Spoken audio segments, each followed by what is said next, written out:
Records tucked deep in the Wilkinson County Courthouse speak of a plantation that ran on a mechanism so grotesque that after the Civil War, even local officials seemed to try to rub its name out of the paper.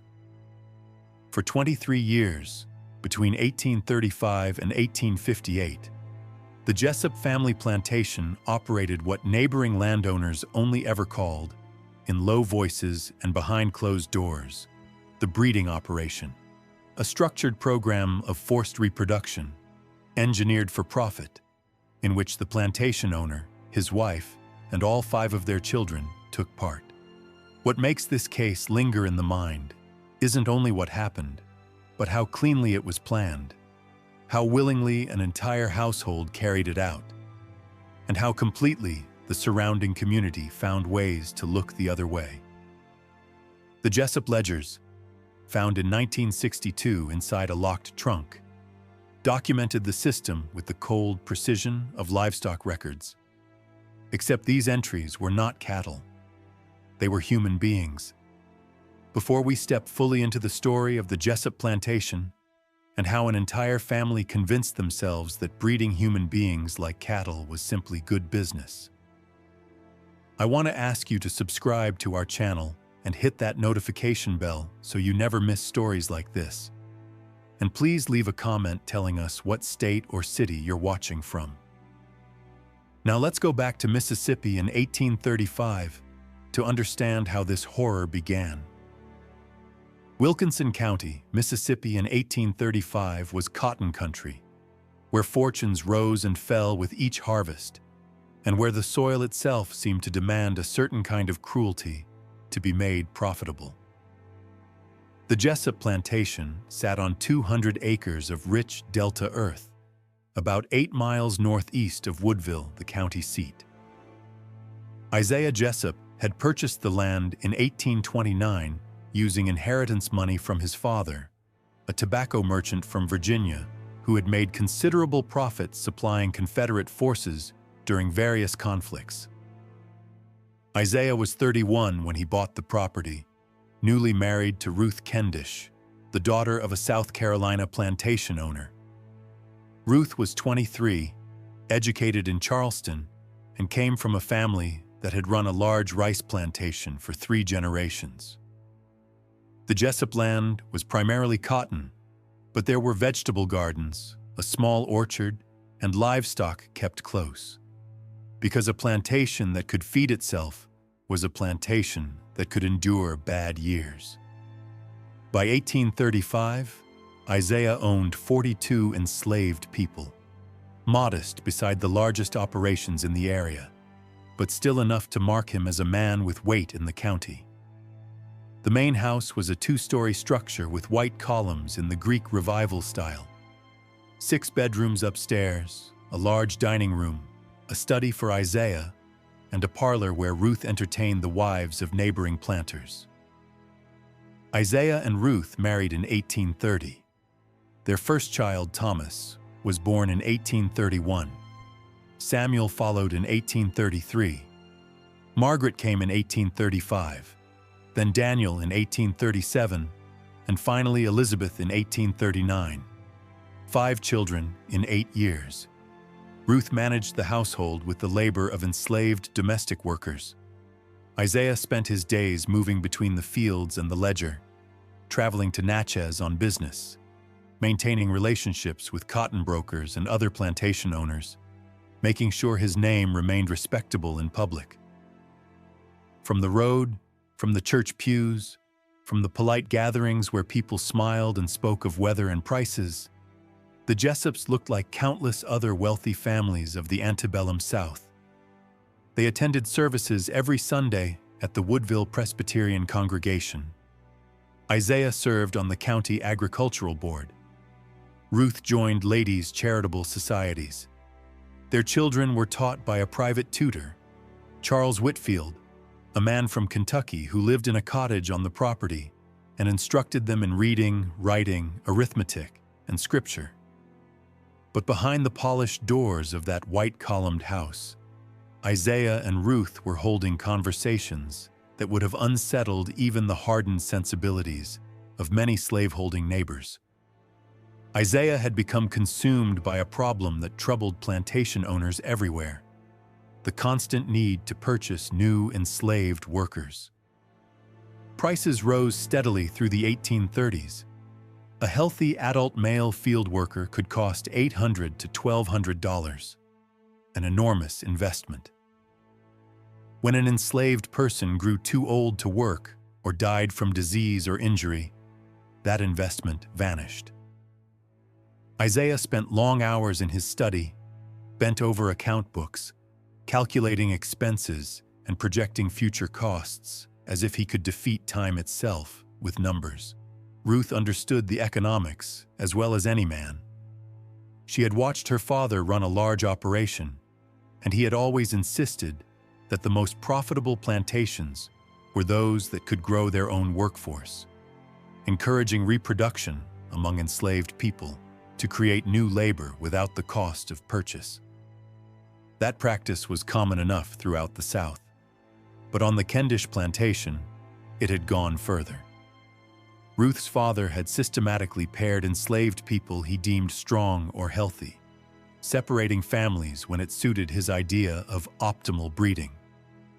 Ruth brought these ideas into her marriage, but Isaiah wanted to go beyond encouragement, beyond coercion at a distance. During the winter of 1834, while Ruth was pregnant with Margaret, Isaiah presented a proposal that would shape the next 2 decades of their lives, and the lives of everyone trapped on their land. Instead of merely pushing enslaved people to reproduce, Isaiah suggested they should directly participate themselves. His reasoning, as he explained it, was strictly economic. Any child born from such unions would be enslaved by law, status following the condition of the mother, but would carry Jessup blood. Isaiah believed that would make the children stronger, healthier, more valuable. They could be kept to work the plantation or sold at premium prices. Either way, it was, as he put it, an investment in future prosperity. Ruth did not recoil immediately. She sat with the idea for weeks. She prayed over it. She looked at the account books. She remembered her father's methods, and eventually she agreed. But she attached a condition, like a final nail being driven into wood. Their children would be raised knowing this was their duty, their contribution to family prosperity. When the time came, every one of them would participate. The family would operate as a unit. Production would be maximized. The plantation would be secured for generations. It is important to understand what this was and what it was not. This decision did not come dressed as open sadism, even if the results were monstrous. It was calculated planning disguised as responsibility. Once Ruth agreed, the Jessups began preparing their children for what would be expected. Thomas was only 3 when that education began. He could not have grasped the full meaning of what he was hearing, but the language seeped in early. At the dinner table, Isaiah and Ruth spoke openly of enslaved people as property, as investments, as breeding stock. They used the same tone they used when discussing horses or cattle. Thomas absorbed it until it became the air he breathed. By the time he was 8, in 1839, he understood what would be asked of him when he came of age. Isaiah explained it during a walk around the property. Thomas would help grow the workforce.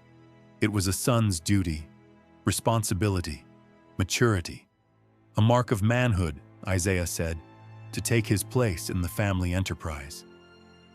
Samuel received the same shaping. So did Daniel. The girls, Margaret and Elizabeth, were taught differently, but toward the same end. Ruth told them that bearing children was a woman's purpose, and that bearing children who increased family wealth was the highest purpose of all.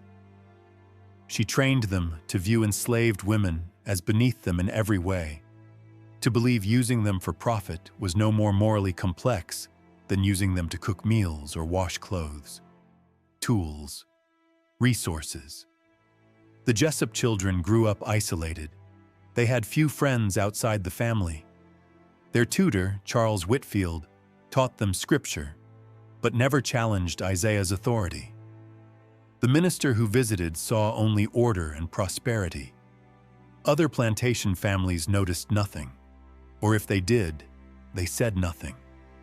In that culture, what happened on a man's property was considered his business. Privacy was a shield the planter class held close. By 1845, Thomas was 14, Samuel 12, Margaret 10, Daniel 8, and Elizabeth 6. The household moved with strict routine, meals at fixed hours, church on Sundays, work through the week. Isaiah began involving Thomas in management, teaching him to inspect fields, evaluate the health and productivity of enslaved workers, and think in the language of profit and loss until it became second nature. The children did not question what they were taught because they had no other world to compare it to. Then, on a humid evening in May of 1848, when Thomas turned 17, Isaiah called him into the study after dinner. Ruth sat in the corner chair, silent. Thomas took the seat across from his father's desk. Isaiah told him he was a man now, and it was time to fulfill his duty. A young woman named Hannah, 20 years old, working in the kitchen, had been selected. She would be brought to Thomas's room that night. Thomas did not refuse. He had been trained for this moment the way other boys were trained for farming or law. It was duty. It was expectation. It was framed as normal. Hannah became pregnant within 3 months. She gave birth to a boy in May of 1849. Isaiah recorded the birth in his ledger with satisfaction. He named the child Isaac, wrote "property of Jessup Plantation" beside the entry, and estimated the boy's future value at maturity, as if he were a mule with good legs. Hannah was returned to kitchen work within 2 weeks. The baby was placed in the care of an older enslaved woman named Claudia, who had raised many children on the plantation already. Too many for any one heart to hold without breaking. Thomas continued. Over the next 3 years, he fathered 4 more children with 3 different enslaved women. Samuel began his participation in 1850 when he turned 17. Daniel would follow in 1854, and the daughters too would be required to bear children, but in their case the fathers were enslaved men, chosen by Isaiah for what he considered desirable physical traits: strength, health, good teeth, clear eyes. Margaret turned 18 in 1853. Ruth spent months preparing her, not tenderly, but methodically, like someone preparing a tool for use. Margaret did not resist. She had been taught her whole life that this was expected, righteous even. An enslaved man named Jacob, 25, a blacksmith on the plantation, was brought to Margaret's room on a Saturday night in November. Margaret became pregnant. She gave birth to a daughter in August of 1854, and Ruth insisted it would not stop there. Over the next 4 years, Margaret bore 3 more children. Elizabeth followed the same path when she turned 18 in 1857. By then, the system was no longer new. It ran with a grim efficiency, like a machine that no longer required explanation to those operating it. Isaiah kept his ledgers. Ruth managed the house and supervised pregnancies and births. The sons performed what they had been taught was duty. The daughters endured what they had been told was purpose. The enslaved people had no voice, no choice, no refuge. What distinguished the Jessup operation from countless other acts of brutality under slavery was not only the forced reproduction itself, but its orderliness. Isaiah treated it as agriculture. He rotated which enslaved women were paired with his sons to avoid what he called overuse. He tracked menstrual cycles. He increased rations for pregnant women, not from kindness, but to ensure healthy births. He ordered mothers separated from their children at age 3, believing early separation prevented emotional bonds that might interfere with productivity. The ledgers that survived from this period are chilling. Each birth is recorded with the mother's name, date, sex of the child, notable physical traits, and an estimated future value. Children fathered by Isaiah himself, he began participating in 1850, once Thomas had proven the system viable, were marked with a small notation in the margin. J. Direct line. These, Isaiah believed, would be the most valuable of all. By 1855, the enslaved population had grown from 42 to 68. 26 were children under 10, all born as part of the program. Isaiah's wealth expanded alongside them. He purchased an additional 300 acres, built a new barn, a cotton gin, and more slave quarters. In Wilkinson County, he was now spoken of as one of the most successful planters. Life on the plantation followed a brutal rhythm. Field hands rose before dawn and worked until dark. House servants labored under constant watch. Children were put to work by 5, carrying water or running errands, and by 10 were in the fields or learning trades. Families were never allowed to fully exist.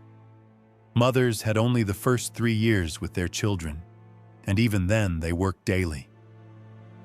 Claudia did what she could for the youngest, offering comfort where she was able, but she was responsible for a dozen infants at a time. The suffering of the enslaved people never appears in Isaiah's books, but it permeated every corner of the quarters. Fear was constant. Any woman of childbearing age could be chosen. Any child could be taken. Resistance meant punishment, sale, or death. Some tried anyway. In 1851, a woman named Sarah attempted to run after being forced to bear her 3rd child, fathered by Samuel. She made it 17 miles before a patrol caught her. She was whipped publicly, locked in a storage shed for 2 weeks with little food or water. When she returned to work, she no longer spoke. She died of pneumonia in 1863 and was buried in the unmarked ground reserved for those deemed unworthy of memory. The Jessup children all participated in what their parents created, but they did not respond the same way. Thomas accepted his role with little visible conflict. He managed plantation affairs, fathered children as directed, and married Virginia Gentry from a neighboring plantation in 1853. Marriage did not end his participation. Whether Virginia knew the full truth or chose not to see it remains unclear. Samuel was different. By 1852, he drank heavily. He vanished for days at a time. Isaiah punished him, but the drinking worsened. By 1855, Samuel was functional but hollow, avoiding eye contact, speaking little. He never married. He continued his assigned role until 1858, his behavior increasingly erratic. Margaret's suffering surfaced after her 4th child in 1857. Ruth described her condition in letters as melancholic episodes. Margaret locked herself in her room, refused meals, spoke to no one. Ruth treated this not as anguish, but weakness. Margaret was forced to continue. She bore a 5th child in 1859. Daniel and Elizabeth, the youngest, seemed untouched. They had been shaped so completely by the system that they accepted it without hesitation. This quiet acceptance was perhaps the most disturbing outcome of all. But by the late 1850s, cracks were spreading. The population had grown too quickly. Housing was crowded. Food stretched thin, and the children fathered by the Jessups were old enough to notice they were different. Lighter skin, different hair. Older enslaved people whispered the truth to them at night. Tension simmered beneath Isaiah's discipline. Neighbors noticed, too. Too many children, pregnancies among Ruth's daughters that could not be explained away. But silence ruled planter society. As long as appearances held, no one interfered. Isaiah's letters from this period reveal no doubt.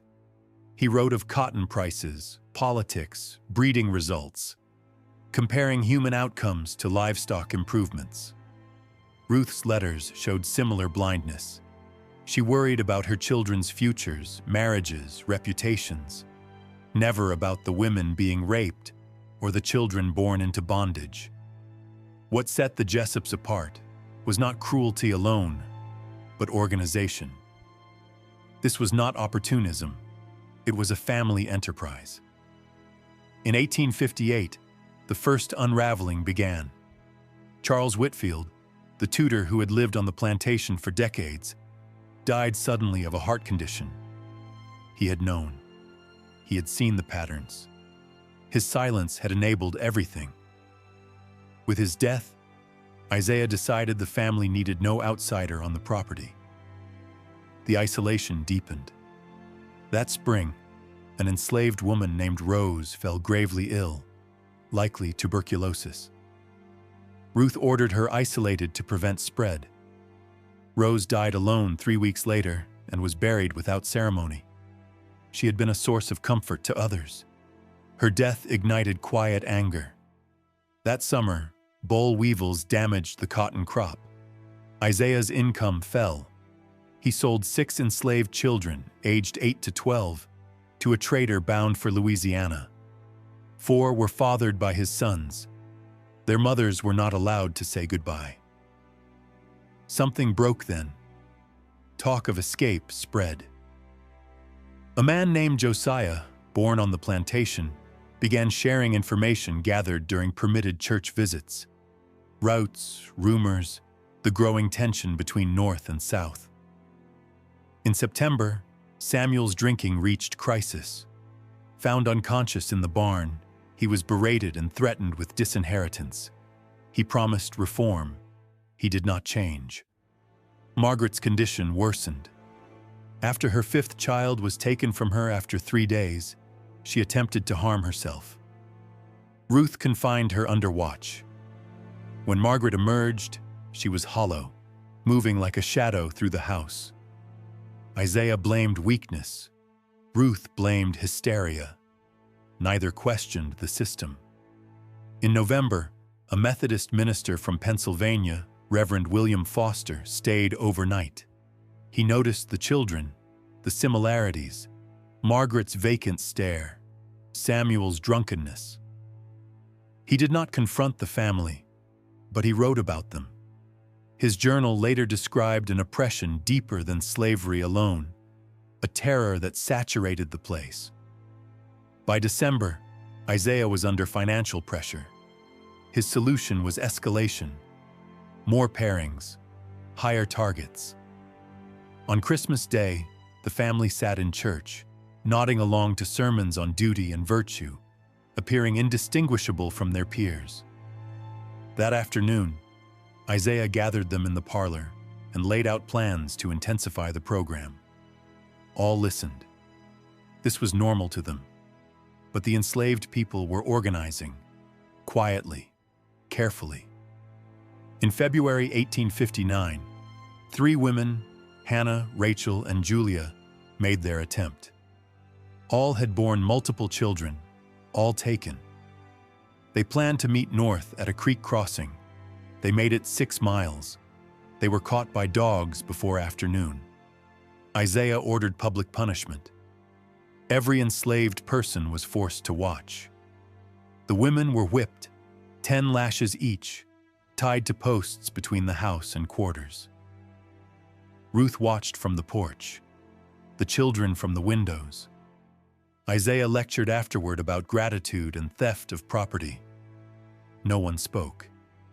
The women were locked away, then returned to work. Hannah could barely walk. Rachel burned with fever. Julia survived physically. but something inside her never returned. Samuel watched drunk from his window. That night, he confronted Isaiah. He accused him of cruelty, of destroying everyone, including his own children. Isaiah struck him, threatened exile. Samuel chose exile. He left that night, rode toward Natchez, and never returned. The family never spoke his name again, but the truth had surfaced, and it could not be buried again. Spring brought disease. Measles spread. 2 children died, one fathered by Thomas. Isaiah recorded the loss as financial. Thomas attended the burial in silence. Margaret became pregnant again, her 6th. Ruth feared she would not survive. Margaret barely ate. She stared endlessly out the window. In May, Josiah and 4 men escaped. They were caught after 3 days. Isaiah had them whipped. Then he sold them south to Louisiana sugar plantations. The message was clear. In late July, Margaret went into labor. It was long, brutal. She screamed for hours.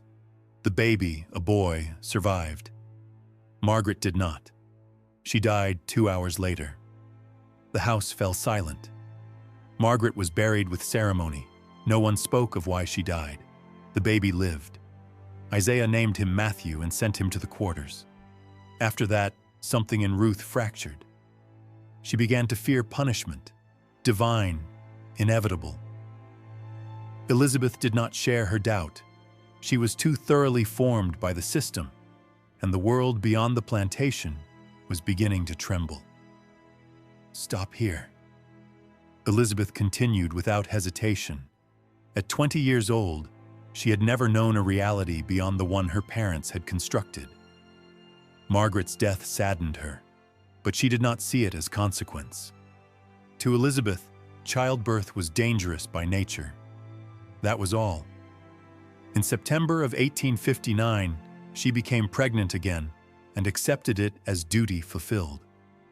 Thomas, now 28 and effectively managing the plantation as Isaiah aged and withdrew, began to sense that something was wrong, not morally, but structurally. The enslaved population was hostile in ways that could not be measured on a ledger. Productivity was slipping. The air itself felt charged with resentment. Cotton yields no longer matched the growing labor force. Thomas could see that the system was no longer sustainable, but he had no framework for imagining an alternative. That autumn, news arrived that would ripple through the South. In October, John Brown led his raid on the federal armory at Harper's Ferry. It failed. He was captured and executed. But the impact was seismic. Plantation owners everywhere tightened control, fearful of rebellion. Isaiah responded by transforming the Jessup plantation into something closer to a prison than it had ever been. Sunday church visits were canceled. Curfews moved earlier. The number of overseers doubled. Armed men patrolled the quarters and fields.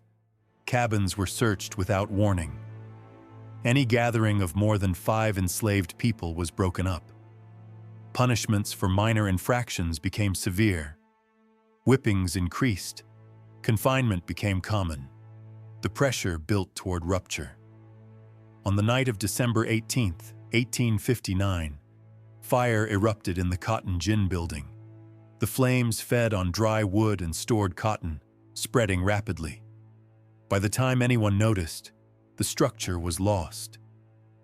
Buckets were passed in frantic lines. The main house was saved.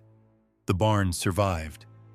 But the gin burned to the ground along with much of the stored crop.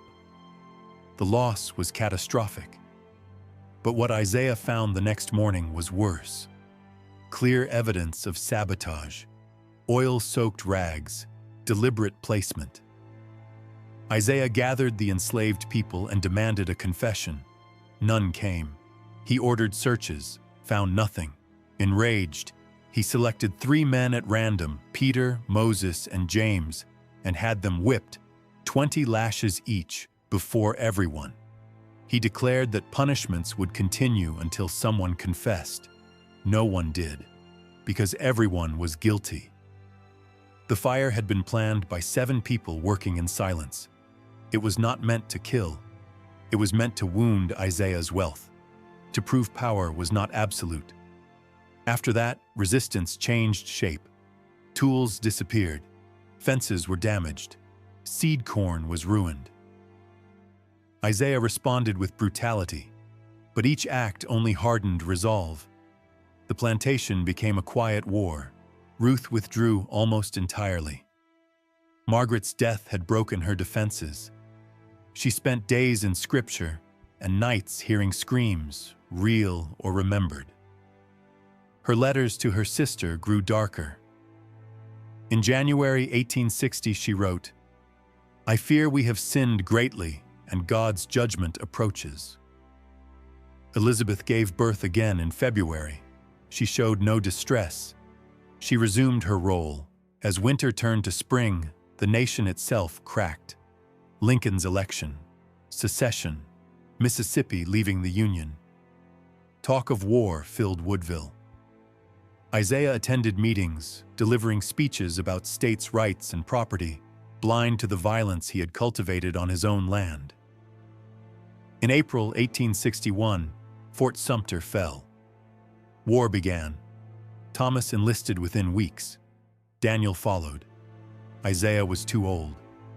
He remained with Ruth, Elizabeth, overseers, and 73 enslaved people, including dozens of children fathered by his own family. Without his sons, the breeding program continued, but weakened. Isaiah's health declined. Ruth barely functioned. Elizabeth managed the house, but not the fields. Confederate currency collapsed. Cotton could not be sold. Supplies dwindled. The enslaved people heard rumors of Union armies, of freedom, of emancipation. Thomas was killed at Shiloh in 1862. Daniel died of dysentery in 1863. Ruth died in her sleep in 1864. Worn down by years of guilt she could no longer deny.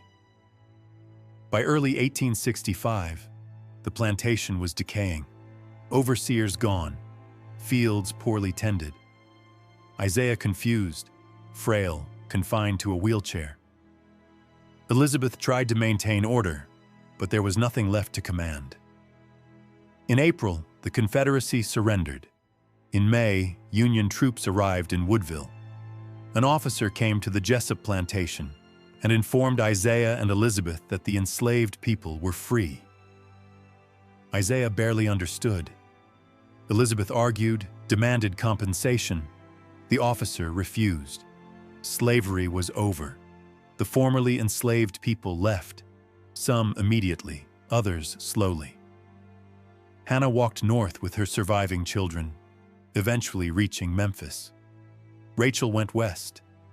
Julia lingered, broken, until others persuaded her to leave. The children born from the breeding program scattered. Most rejected the Jessup name. Some farmed. Some moved to cities. A few became teachers or ministers. They carried their trauma quietly. Isaiah Jessup died in October 1865. Elizabeth tried to hold the land, but failed.